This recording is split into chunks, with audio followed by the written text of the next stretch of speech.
Hello guys and gals, me Mudahar, and here's a video where I demystify the spooky government trying to prevent you from accessing the internet.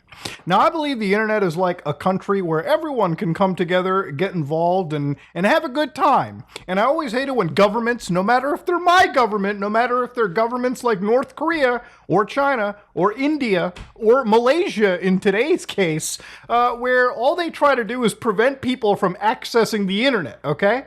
Now, before we go into this, I'm sure there's going to be some people who go, but Muda, there's some really scary websites on the internet. The big bad government the big protective government should be there to prevent me from accessing, or anybody from accessing, bad parts of the internet.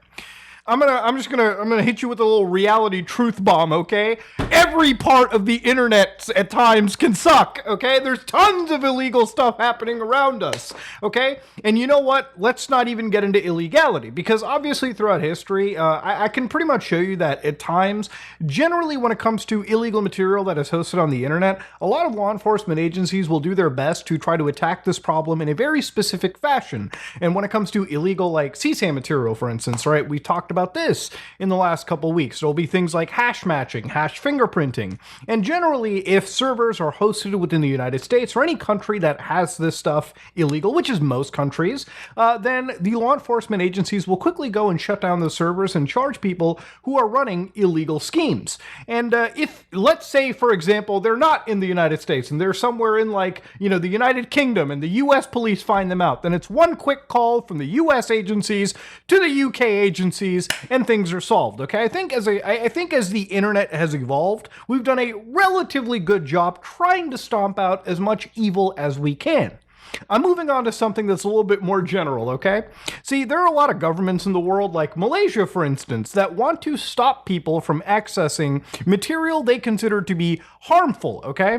So this is some plan that they launched, and within like a couple days, if not a day, they had to shut it down because censoring the internet is really difficult and pointless, and we'll get into why that is.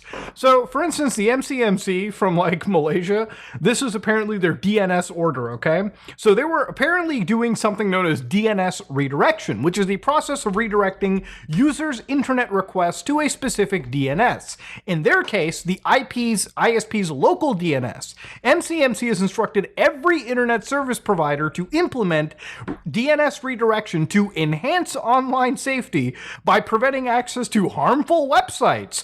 Are these illegal websites? No. Online gambling, which again, you can debate the legality of where you live. Porn, copyright infringement, scams, and other violations of Malaysian law. So here's the reality of it, okay? I'm just going to level it out with you. Are you scared of the big P word on the internet? You don't want your kids accessing it? I mean, that's understandable. Every parent does. That would involve something fucking known as parenting, okay? You know, every phone, every device that you buy comes with a pretty strong set of parental controls. Heck, most routers these days come with pretty strong parental controls that have you basically toggle on parental settings, and it just auto-filters out those nasty, evil adult websites. Now, you might be wondering, but Muda, that's too difficult for a parent in today's day and age to figure out. I would actually argue the other way. If you truly care about your kid, figuring out parental controls is not the end of the world, okay? You literally toggle on these features, and it will now usually have a list of evil, spooky websites that will filter for you. You shouldn't be asking the government to ruin my internet because you're too fucking lazy to raise your kid, okay? Simple as that. Now, of course, when they talk about copyright infringement, people obviously downloading copyrighted materials, which is laughable at best because I'm pretty sure Malaysia does rank in one of the countries that downloads the most wildest amount of DMCA-able content. Again, I don't think that that's necessarily... I don't even think they're doing it to protect their own people from copyright infringement or their own companies. Scams? The internet's rife with them, okay? It's just simple as that. All right, trying to use something as broad as scams to basically, control what people in your country can access and can't access because of DNS issues. Yeah, that's draconian. That is what we call straight up censorship, ladies and gentlemen. So obviously they said, this will only block illegal or harmful websites. Your access to legitimate websites and online services will remain unaffected. Yeah, when the government's allowed to pick what's legitimate and illegitimate, that's literally a small group of people at the top deciding what you can and cannot view. And like I said at the beginning of this video, I always really front load these things with telling you that illegal material for the most part is stopped. Okay, there's not some grand website on the internet where people are openly selling hitman contracts, weapons for sales, guns for hire, or, illegal CSAM material. It's not happening out in the open, okay? In fact, even on the dark web, okay, even if you load up the Tor browser, chances are 99.9% of the time, even if you see a hitman website or any illegal website, it's probably a federal honeypot or just a scam. Okay, it's not happening as openly as some would think. It's not like there's www.hireakiller.com, okay? It's not like there's www.diddling.net available, all right? It's not how things work. Law enforcement agencies and ISPs do a pretty good job stopping the illegal stuff. This is just government overreach and censorship, okay? And you might be like, Muda, why are you just talking about like Malaysian governments, okay? Why not just stick to your side of the pond? The reality is my side of the pond also has issues, okay? Like, for instance, I've talked about these bills. You can see things like the Earn It Act. You can see the Stop CSAM Act of 2023 and the Kids Online Safety Act. So yeah, according to the Register on the 10th of September, Malaysia's plans to block overseas DNS dies after 1 day.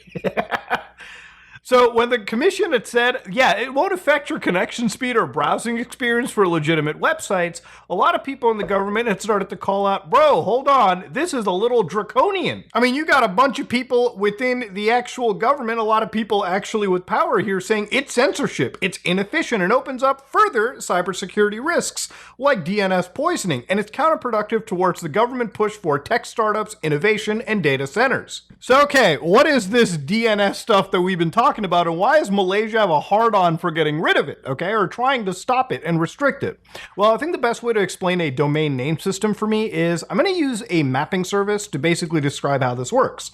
So to give an idea, okay, this is a map of Toronto City. Now, to explain how DNS works is imagine, the IP address being the longitude and latitude coordinates of a location, right? Now, what DNS does is it basically, some people equate it to a telephone book, but I guess if you opened up a Google Map link, if you opened up just this mapping software, you can see that we've got places like, CF Toronto Eaton Center, we've got the Mount Sinai Hospital, and we've got this one hostel. We've got plenty of locations listed on the map. So consider these locations to kind of be like websites, okay? Consider them to be like youtube.com, google.com, any adult website, I guess you could imagine in your head.com. Now, each of these websites, has that longitude and latitude. They have their IP address, but we're not typing in IP addresses into our taskbars on the internet. That would just be insane for the most part. So what we do is we go on the internet and we type in youtube.com. So what happens is we send out a little DNS request, and that request basically, confirms what the IP address of YouTube is, and sometimes more specifically for our specific location. It then, routes us to youtube.com. And that's how a DNS effectively works. So why are governments interested in censoring it? Because if you can control the phone book and everything that is listed on the map, then you effectively can control what people can and cannot get access to. At times, somebody might put a website address for something like twitter.com, and let's say your government decided to ban twitter.com. Well, because they control the DNS, or they route who controls, or route basically all that traffic, they can basically say, yeah, deny the twitter.com DNS resolve. In fact, prevent these people from accessing it. Now, typically in this situation, you would go to a VPN service, or if you had a secondary DNS, you could use that and resolve Twitter. Now, a great little analog to this is on the 30th of August of this year, a judge in Brazil actually did block access to Twitter. But what's important here is that they put in a daily fine of 50,000 of the Brazilian currency to anybody who wanted to bypass this man through the use of VPNs. Now, generally, I understand that countries have their laws and everything in place, but I believe the internet, like I said in the beginning, is a public square for everyone to access. And ultimately, I think the issue with blocking any service like this is it's worse than you could expect. Okay, I don't really believe that anybody should be banned from something. I think that people should have their right to access any content. And according to what was described over here, one of the judges, the principal judge behind it, would say that, Musk, who was basically allowing the spread of disinformation, hate speech, and attacks on democracy, was basically, I guess, the general reason why they went after Twitter. And the thing about it is, yes, it's Brazil's laws, but like I said, I think people should really have the choice to access information in the internet in any free capacity. I may not like certain websites, but I think an unfettered internet is better than an internet that is highly regulated. And ultimately, when these laws get implemented, at what point does it bleed into actual censorship of information that a current government regime does not approve of? Now, the thing about it is obviously there are some what ifs that people were asking. So for instance, one user here on Reddit decided to go, there's a chain of trust for everything you do on the internet, especially sensitive things like banking or identity-related transactions. That is now intercepted, not all just name resolution.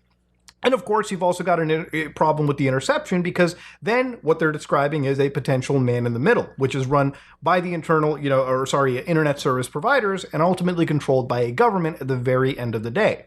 So the thing about this stuff is, I guess you can kind of equate it to like one aspect of the Chinese Great Firewall. So for anybody that doesn't know, there are plenty of websites that are blocked in mainland China. So for instance, if you wanted to go to, let's just say wikipedia.com, right? You wanted to learn about something and you decided to go to it in China, you would find out that it is not working in any of these provinces. And that's because the Chinese Great Firewall, it's not this crazy application. It's just a whole set of technologies, DNS redirection included, that prevents the government from allowing people to access information or services on the internet that they deem to be unsafe. Now, in this case, China considers Wikipedia to be bad because Wikipedia obviously goes into a lot of atrocities that the Chinese government has done, not just towards other countries, but to its own people specifically. And I bet they don't want their own people figuring this stuff out for their own. Remember, information is power. Quite literally is power. The reason why governments ban this is because they understand the value of said power. Now, obviously, in China, people do use VPNs. A lot of foreigners who come in and visit usually will have a VPN app installed on their smartphones, but I believe that this is actually a little bit different. If you're a, mainlander, if you're somebody that is a Chinese national, using a VPN is probably not the best thing you could do, and it's probably a very punishable offense that would be enforced against you specifically. Maybe not to foreigners, and I'm just making that distinction because I don't really hear about a whole lot of foreigners visiting China using VPNs getting thrown in jail. Now, ultimately, the end of the day, the government cannot ultimately decide to ban your access to the internet, okay? Now, I'm not here to plug in any VPN service or talk about VPNs in specific. VPNs do a great job of bypassing this kind of censorship anyways. But, a lot of governments, like the one I just mentioned, China, will have a lot of, agencies, will have a lot of, work towards figuring out common VPNs and ultimately banning access to them, their IP addresses in their country, okay? It's just something that they have to be doing to stay on top of the censorship regime. But in Malaysia's case, the DNS redirection had to go out because people realized how stupid and utterly pointless this stuff was going to be. So now imagine if you're a Malaysian and you're worried about the government doing this again. Maybe it's time I teach you how to switch to a more private DNS server right now. So this is one that I personally use called quad9.net. So you can see right over here that they describe themselves as a DNS recursive service for free security and very high privacy. So what they say is that they basically replace your default ISP or enterprise DNS configuration. When your computer performs any internet transaction that uses DNS, Quad9 blocks the lookups of malicious host names from an up-to-the-minute list of threats. So obviously when you use something like Quad9, what they actually say is they never log record your end user IP addresses. And these are not just words, they're based in Switzerland and they're bound by those incredibly strict internet privacy laws. So even in my actual browser setting, if you go to your browser and you go to my WAN internet connection settings, one thing that I'll show you is, yes, I do backend to 9.9.9.9.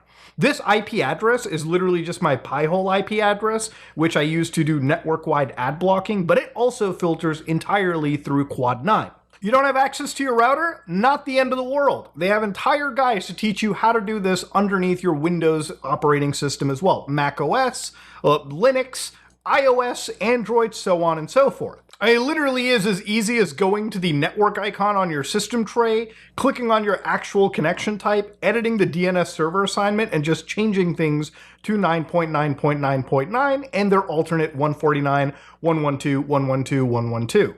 The moment you do this, you kind of decouple yourself from a lot of these shitty DNS services or your ISP's DNS service, and not only do you at times actually get some faster internet, but you're now in a more private and more secure part of the internet that these countries, these governments don't want you necessarily to have. And even when it comes to things like BitTorrenting software, I think there's even more privacy that you need if you're sharing files between you and your friends, because so many threat actors and government agents want to be peers and watching everything that you do. Thankfully, there's I2P Snark, which allows you to share files using the BitTorrent client amongst people, and of course, SusEmail, which is a secure email client. And again, it's all run over I2P.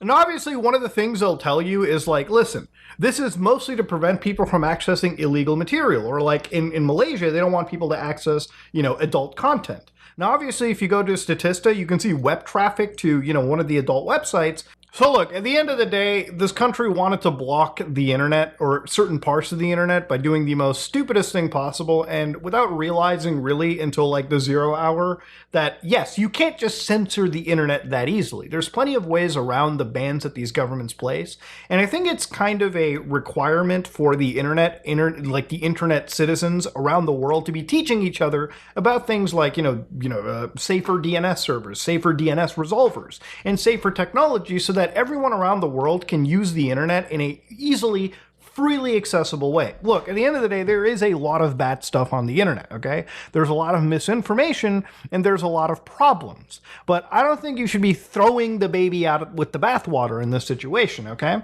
Just because there are bad things on the internet and just because there are adult materials on the internet doesn't mean you have to require government regulation to be the big babysitter, okay?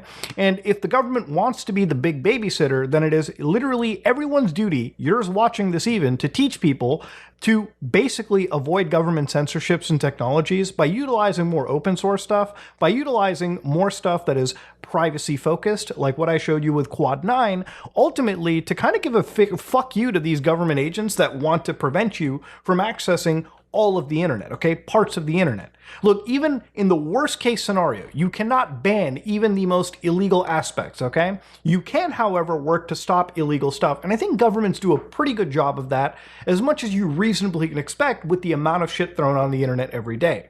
But in Malaysia's case, what a bunch of fucking idiots if they thought this was gonna work. Ladies and gentlemen, if you learned something, please like, comment, and subscribe. Dislike it if you dislike it. I am out.